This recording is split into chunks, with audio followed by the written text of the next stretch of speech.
रंजना झा आ समस्त मिथिलावासी के सादर नमन करै छी और रंजना गीत संग्रह चैनल पर अपने सब गोटा के स्वागत करै छी। आई एहि चैनल पर हम एकटा सुंदर परिछन गीत लगा आयल छी।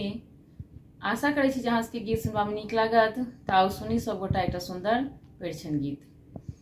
परिछन चलिया सखी सुंदर जमैया हे सोहाबन लागे। परिछन चलिया सखी सुंदर जमैया हे सोहाबन लागे। बड़ छथिन बड़ा सुकुमार हे सोहाबन लागे। बड़ छथिन बड़ा सुकुमार हे सोहाबन लागे।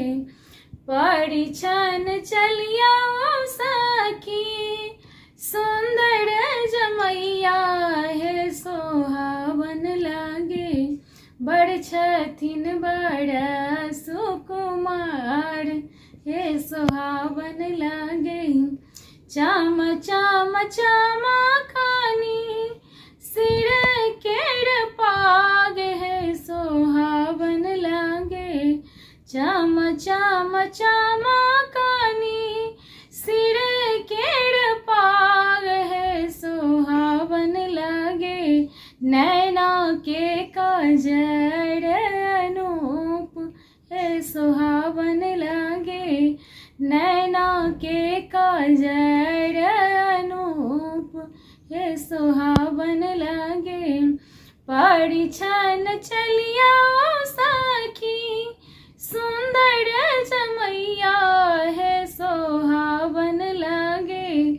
बड़ छथिन बड़ा सुकुमार हे सोहाबन लागे। सिया सुकुमारी देलखिन अजरा छाई हे सोहाबन लागे। सिया सुकुमारी देलखिन अजरा छाई हे सोहाबन लागे। चलथिन पाहुना श्री राम हे सोहाबन लागे। चलथिन पाहुना श्री राम हे सोहाबन लागे। धीरे धीरे चलिया रघुबर चरण फाटे हे सोहाबन लागे। धीरे धीरे चलिया रघुबर चरण फाटे हे सोहाबन लागे। अचरा के दामन मोल हे सोहाबन लागे।